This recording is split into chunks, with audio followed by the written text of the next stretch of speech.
Yo, Alex here.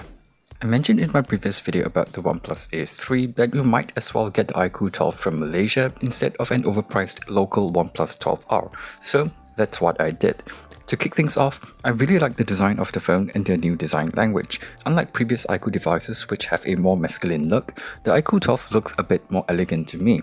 I think this change is actually indicative of iQOO's intention to change the direction of the devices a little bit. Instead of just making gaming-centric devices, they're trying to make something a little more well-rounded this time round. But of course, being a more budget-friendly device, it has to make a few different compromises in order to achieve that. So for example, the display no longer has the pressure sensing feature for more in-game controls or the dual X-axis vibration motor for a more even haptic feedback in games. The panel went from a 1440p Samsung panel with Gorilla Glass Victus to a 1260p Visionox panel with Scott Sensation Up Glass instead. The display itself I think is still good looking of course, and I don't really have any complaints here since the panel is a little brighter on paper and comes with slightly higher frequency PWM dimming. After all, I don't really play any games that could really take advantage of those extra features. That said, the OnePlus Ace 3, which I have been using as my main device, probably still has a slightly better looking screen in terms of colors and brightness. Not to mention as well that it has a better fingerprint sensor. So basically, it's a nice screen, but it doesn't really stand out in any way. But just because it's a flat screen, I'll take this over the OnePlus Ace 3 screen any day of the week. Being able to easily and cheaply replace the screen protector once the oleophobic coating wears out is worth a lot more to me. Another thing I noticed is that the auto brightness on the iQOO 12 seems to work a bit better. That aside, as part of their effort to make the iQOO 12 a little more well-rounded, it now has IP64 rating. IP67 at least would have been nice, but it's better than having no rating at all. Also, I've not used the iQOO 11 series, so I'm not sure how their speakers perform, but it's not too bad on the iQOO 12. It's a more mid-focused tuning, which might not be the best for all genres of music, but it does work really well for dialogues in games at least. And while it only has a single X-axis vibration motor now, it is larger than the ones on its predecessor and does provide nice haptic feedback during regular usage. Next, let's talk about the biggest upgrade that made this a more well-rounded device: camera performance. The iQOO 12 not only has a larger main camera sensor, but also a 3x telephoto camera with OIS and support for macro, and a 50-megapixel ultra-wide-angle camera sensor that is actually decent. Not only that, it seems to have proper image processing and camera features as well. I've been able to capture some pretty nice looking shots from all three cameras in most types of lighting conditions, and the telephoto macro is just so much better than the usual macro mode using ultra-wide-angle cameras. I really like shooting with the natural color profile in particular since it doesn't oversaturate things. I'll just show a few more samples here and you can see for yourself if it's good enough for your needs. While it's not on the same level as those ultra high-end flagship phones, it's definitely more than good enough for my own needs.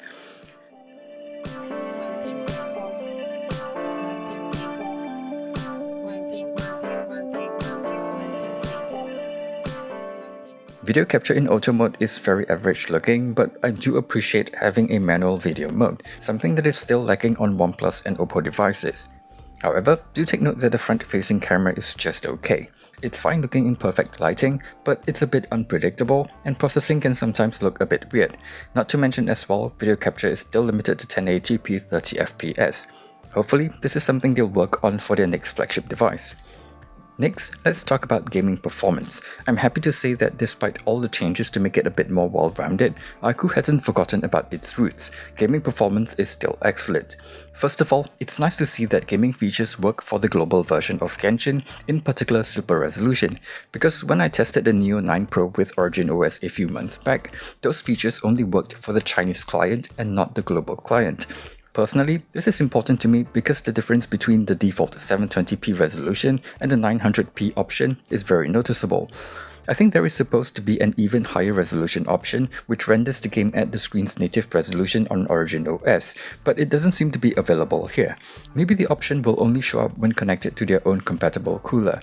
But that's not something that I care much about, since the increase in graphics from 900p to 1260p isn't going to be as noticeable on a screen this size, especially with anti-aliasing.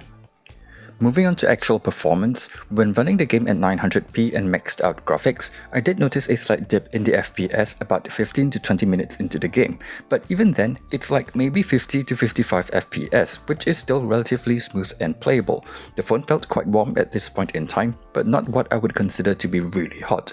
This might not sound that impressive, but I was actually doing this test at room temperature with the phone in the default TPU case, since most people will probably have a case on their phone. If you just have a fan blowing at the back of the phone while gaming, you can enjoy the game at max graphics if you want to, even during long gaming sessions. Considering that going from 720p to 900p resolution is actually quite a big jump in terms of the amount of pixels that the phone needs to render, I'm very impressed by the performance of the phone here. Personally though, I would still recommend turning down the graphics a little to keep the phone running cooler, since that will probably help the phone last longer.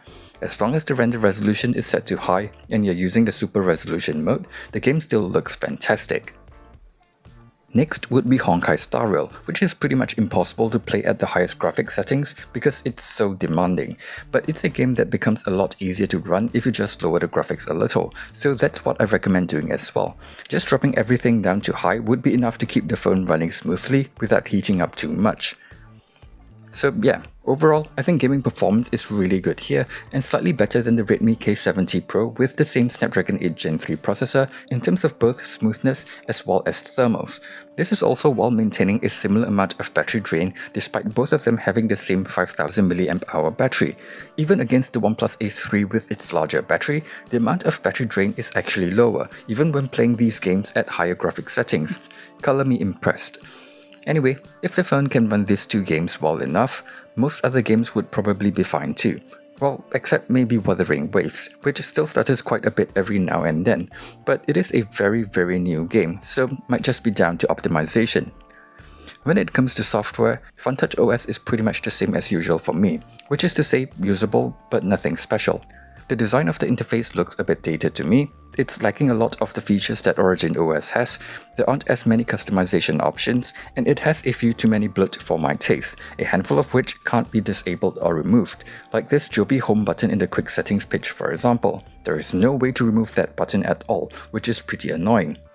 None of these are deal breakers, but having used Origin OS, I know that it could have been better. Anyway, it's not just a Vivo issue since I feel like the CN version of ColorOS and HyperOS works better than their global counterparts too. I just wish that Vivo would at least maintain a more consistent branding and UI design, just like what Oppo and Xiaomi is doing. Anyway, to round things up, the iQOO 12 is still a device that I've enjoyed using, and one that I could easily recommend at the prices that it has been going for in Malaysia. Even if you don't game heavily on your phone, it has enough going for it in other areas that a lot of regular consumers would probably be happy with it as well. After all, having a really powerful chip in the phone means that even if apps become more resource intensive in the future, the phone will still be able to keep up. Then you have the miscellaneous stuff as well, like the included 120-watt USB charger, which is actually pretty rare these days. It's a charger that supports various protocols as well, so you can even use that charger to fast charge other devices too. That said, before I end this video, I do hope that they will stop using USB 2.0 ports on their flagship devices. I think that for a phone that is so good at gaming, it's a shame that I can't just plug in a display to play games on a larger display. Also, as someone who likes to record and share gameplay occasionally, being able to transfer files to my computer faster would be great too, so please stop cutting corners here.